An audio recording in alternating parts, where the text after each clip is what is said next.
Tales from the trenches. Stories forged in the fires of experience. The foundations of a successful career always are surrounded by education and certification. Learn more about the progressive levels of certification at ESCO at escogroup.org. All right, everyone, thank you for joining Did You Know, the ESCO HVAC podcast. So today we're going to look at things from a broader perspective. We're hanging out with Aidan, Lucey. Aidan, how are you today? Not too bad. How are you? I'm doing really well, man. Just trying to get comfortable with all the transitions that we have in our industries between equipment and refrigerants and the demand for training, which is like really escalating here. And I thought it'd be a great opportunity for us to kind of talk about trades internationally. So tell us where you're from, Aidan. I'm from Ireland originally. I started my refrigeration apprenticeship there in 2005. And it's very different there because I was down the country there. So, there's no going to the wholesaler. If you need parts, you either have it in stock or you're waiting a few days. And the training is very different. It's 4-year apprenticeship. You do 7 phases, they call it. So you have 3 in training centers and then 4 with your employer. Oh, okay. And your first time in school is actually usually away from home, and it's 6 months. Wow. All right, but it's an actual apprenticeship program. So here in the United States, we don't think a lot about how the apprenticeship structure is, except for like in the UA. So the UA is, our traditional apprenticeship program where you're doing classes at a training facility, but you're also getting your hands-on training, which I think is the best way to do any type of learning in the trades, right? You get a combination of the actual classroom experience and the hands-on. So in that 4-year apprenticeship, so you start out at the fundamentals, and I'm sure you're taking assessments along the way. How much of that, like, hands-on are you doing per week? Like, how much are you actually with the contractor after you do that, like, 6 month, and then you're getting that initial training? Tell us a little bit about that experience. Well, the way it works is you have to find an employer who'll take you on. Mm-hmm. And then you get indentured as an apprentice, and then you have to do 6 months before you're eligible to go for schooling. So you're full-time every day for 6 months, and that's like your first phase, they call it. Right. So like the first job I ever did, it was pure fluke. I had originally signed up for plumbing, but a friend of mine got the job because he had a car and I didn't. So I said, well, I'm going to the beach for a couple of weeks. I'll see you when I get back. Right. So I went down the country where we have family, and my uncle, he had ladders on the roof of his van. He had a couple of snowflake symbols on his van. I didn't know what he did. I know he went to work every day. He worked, yeah. So he said, do you want to work? I was like, okay. So my first ever job was a 60-unit split install for a car dealership. Oh, wow. And then I was lucky. He just said, do you want to apprentice? And I was like, sure, why not? And then it kind of took off from there. So for Ireland, so you have an actual certification. So when you go through that apprenticeship, what does that look like when you get to the end? Are you taking assessments? Are you proving your skill sets? Yeah. So school is a mixture of theory and practical. So they start off, the absolute basics, like they talk about, valence electrons, electromotive force and amps, and then they build you into, say, simple series circuits, and they'll put in, a resistance. They'll give you basic ohms, they'll give you volts and ohms. You have to figure out the amps, that kind of thing. And then they will build you all the way up to, at the very end, you're making out 3-phase wiring diagrams by yourself and finding faults. Nice. And your practical for the first run of school, they give you have a little alcove, and it's like, if you need a receptacle or a light, you got to wire it. You have to do the diagram and prove it. And your first project is an under-counter cooler, and you change the compressor. Your last project is a walk-in freezer that you have to fully pipe, wire, and commission, but you have to do your piping diagrams, your wiring diagrams. They want ladders, and they want pictorials. You have to do everything before you can even turn anything on. See, that's the thing that I wish we had more of here in the US. And we keep pushing for this, this whole theory of better HVAC, where we're really getting serious about our trade, because a lot of people don't realize that in many parts of the world, our trade is very advanced, right? I mean, talk about this apprenticeship where you're doing plumbing diagrams and electrical schematics. You're building all this out beforehand. You have to understand the design and the installation and the service side of it, as we should. Right. And so Absolutely. we don't really have that here in the United States unless we get into things like formal apprenticeship programs like at our UA. And we do have, that developing here in the United States where we're looking at the true apprenticeship programs. But there's a lot of hesitance to that. And I wish we could get beyond that barrier. So you're in Manitoba now, is that correct? Yes, in Winnipeg. Yep. Okay, so when you came from Ireland into Winnipeg, tell me about the differences when we get to like the Canadian style of apprenticeships. What do they look like for training? Well, here, refrigeration is what they call a compulsory trade in Manitoba, and it can be slightly different province to province. Okay. So it means you cannot touch refrigeration and air conditioning equipment legally unless you are either an apprentice or a journey person. Oh, really? So it's not just like here in the US where you have your 608 and you can actually touch and handle refrigerants and work on the refrigeration cycle of equipment. You actually have to be enrolled in an apprenticeship program or completed. Yep. Yeah, you have to be signed up, and then you can work on equipment. And they have here as well, like they have ozone depletion courses you do for safe handling of refrigerants. So you have to do those as well. And then you would have to, same idea, it's 4 years. You do school 4 times. You have to amass, I think it's around 1,100, 1,200 hours, and then you're eligible. You can go to school and then you move on to, your level 2, your level 3, your level 4. And your level 4, you write your interprovincial, your red seal exam to get your qualification. No kidding. Wow. So it's really like completing a true 4-year training program. Like here in the States, we would think of a 4-year program as being like a bachelor's degree.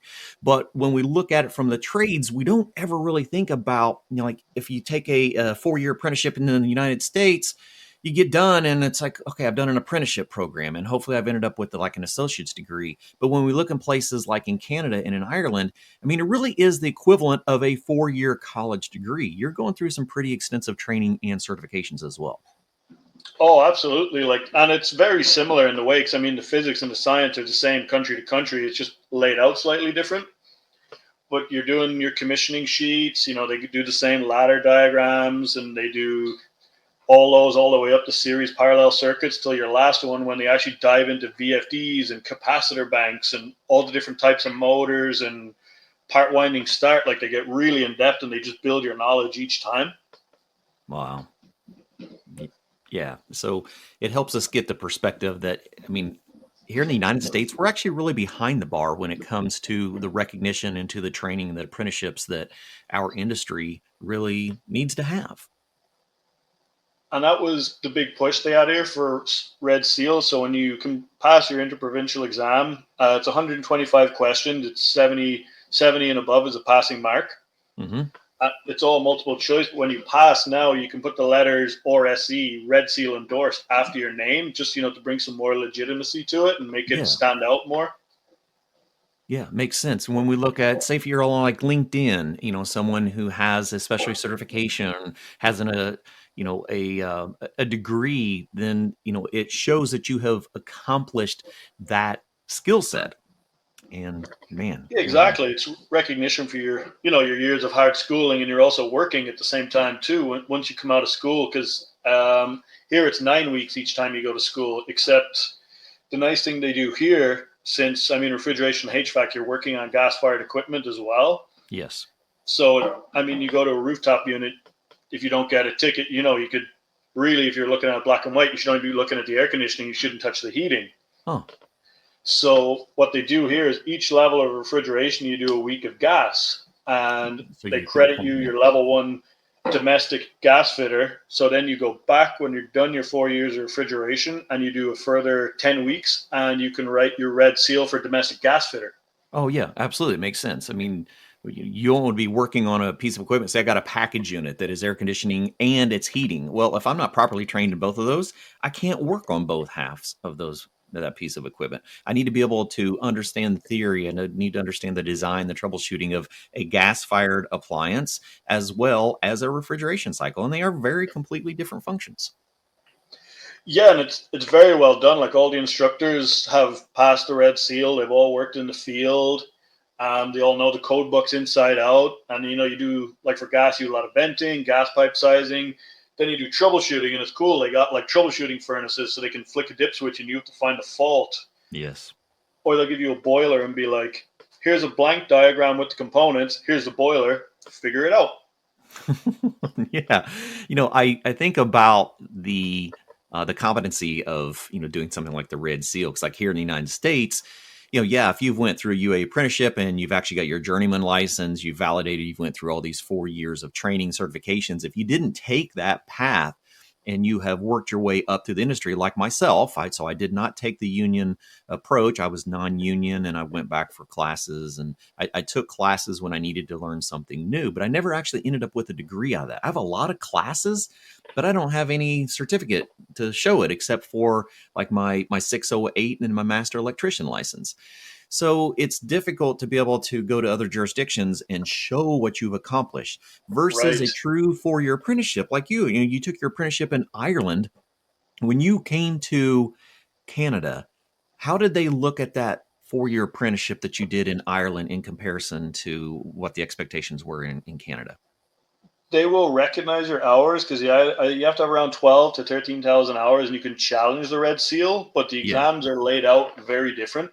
Okay. Like Sure. the Irish exam is more, they'll ask you a question, you have to know the answer, and they give you the formulas. But the Canadian exam is a lot more, here's a question, and it's 4 multiple choices, and they'll move words around, or they'll have Yeah. one that is 100% wrong, one that's very likely wrong. And then the part that can catch you out is you'll have 2 answers, but one is more correct than the other Right. one. I get that. We contend with that a lot here at ESCO, when we're building assessments is, there's a Yeah. whole design to building multiple choice questions. So when you look at the United States, do you see any equivalency in the United States as that are comparable to like the Red Seal and to your Irish apprenticeship? I think from what I saw, just looking online, a lot of the union ones seem to have really good setups. Like they've Yeah. got racks and they've got E2 for energy management all in their Yes. training centers. Mm-hmm. And where I'm working now, Rack Services, like the NOPCO, the Articom group, they've got a great training setup down in California where they have a full actual, grocery store piped and wired and got racks Right. and cases, and they can do all the training in house, and they have all their own trainers that like really know their stuff. Yeah. And that's how I grew up in it. So I was a grocery refrigeration technician. So when you say E2, I'm like, yes, that's me. I was a refrigeration, HVAC, and electrical, management with E2s. And it's very specialized. And a lot of people in our industry don't even get to that point, not recognizing that it is absolutely a thing that has to be learned in the industry when you're getting into controls and automations, and especially when you're getting into larger refrigeration. And it is difficult to find those trainings. I think here in the United States, there are some, but they're not recognized and they're not set in an actual curriculum into an apprenticeship. So that's one of the things we've been trying to promote here at ESCO and HVAC Excellence is that in the United States, we really need to start focusing on what that 4-year apprenticeship program would look like, especially for contractors. We need to be able to elevate the proficiency here in the industry, not just in residential, but in commercial and in industrial applications, so that we're getting the correct knowledge. Because it's one thing to be able to learn, to be able to work on specific equipment for a specific contractor or for a specific, facility. But when we get out in the industry, it's not really that. I mean, we're going to be working on a variety of different things, different designs, different applications. And without having a broad education, you're going to be in some unknown territories quite often. Absolutely. And I mean, when you're saying about the ESCO Institute too, like you'll find interesting, the book we use every level to get us to the point of writing the Red Seal is Refrigeration and Air Conditioning Technology that Eugene Yep. Silberstein wrote. Absolutely. Yeah. So the books and the education is there. It's just like you said, you need to get it across the board and get it country and statewide recognized, and then people find it easier to move around themselves as techs, or be recognized. Just make people's lives a lot easier, and everyone's at the one standard. Yeah, because I think about that from particularly our non-union contractors, which is a majority of the United States.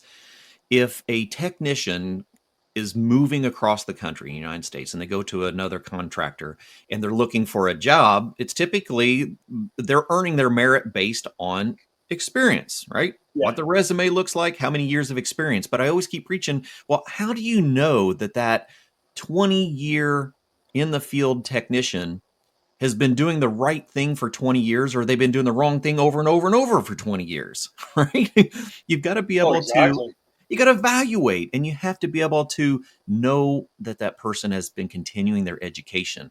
So from a continuing educational stance, for the Red Seal, are there requirements that you continue education after you've acquired your Red Seal certification?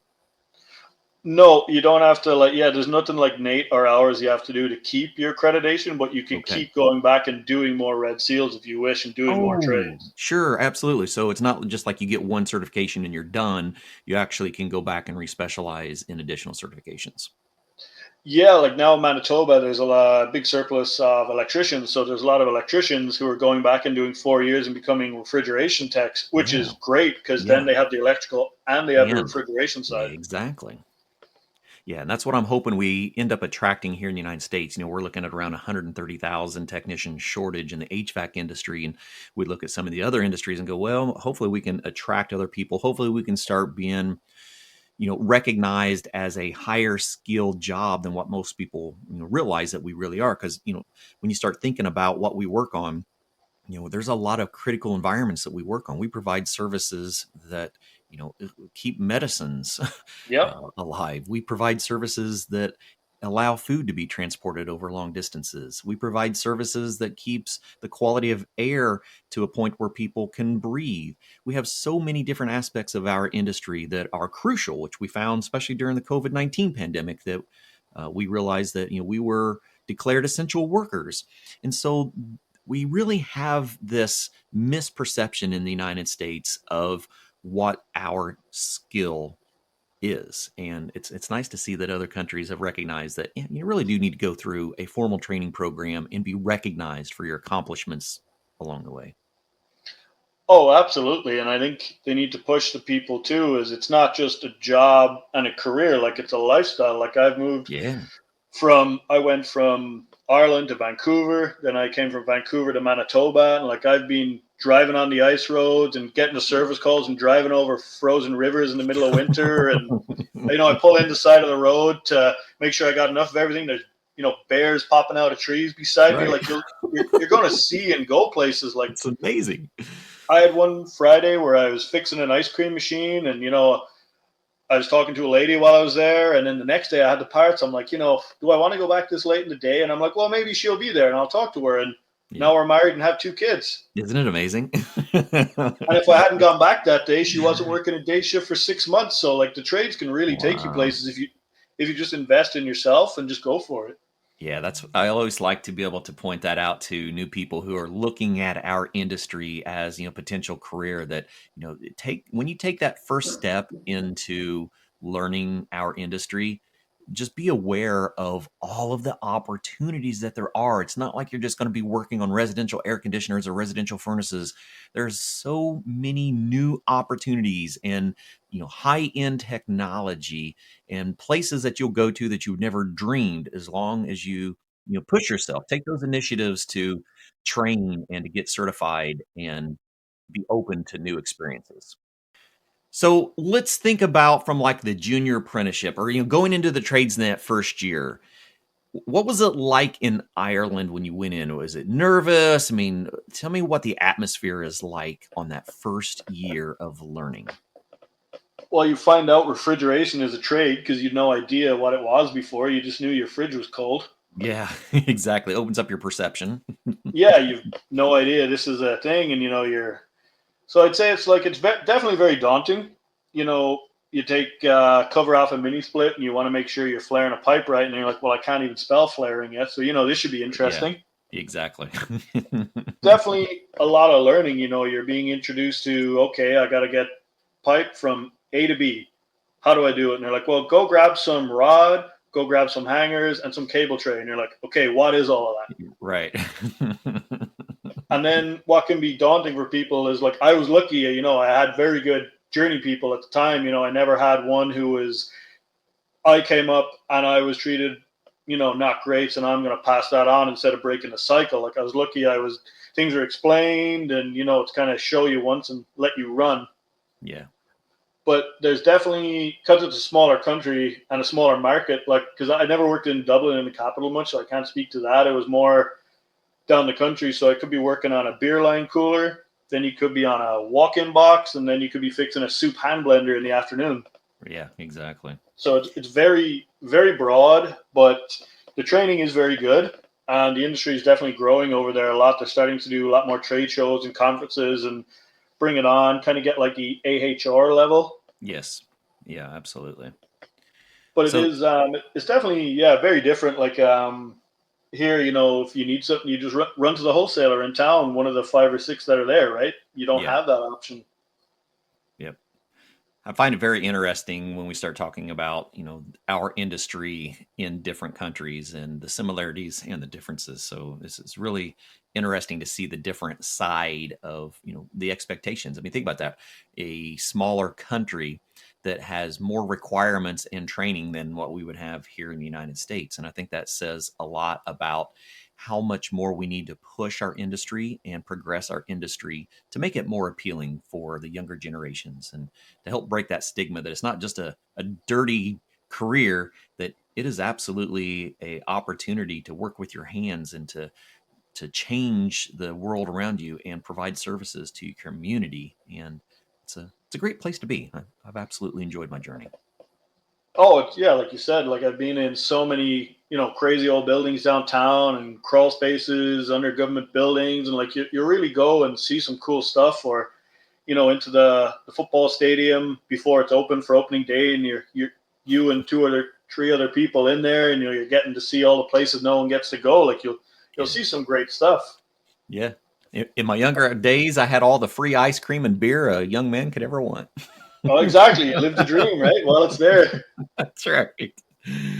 All right, Aidan, Lucey, I sure appreciate you hanging out with us, giving us perspective of what training and apprenticeship looks like in Ireland as well as Canada. And I look forward to diving deeper into these conversations. Thanks a lot, Cliff. Appreciate it.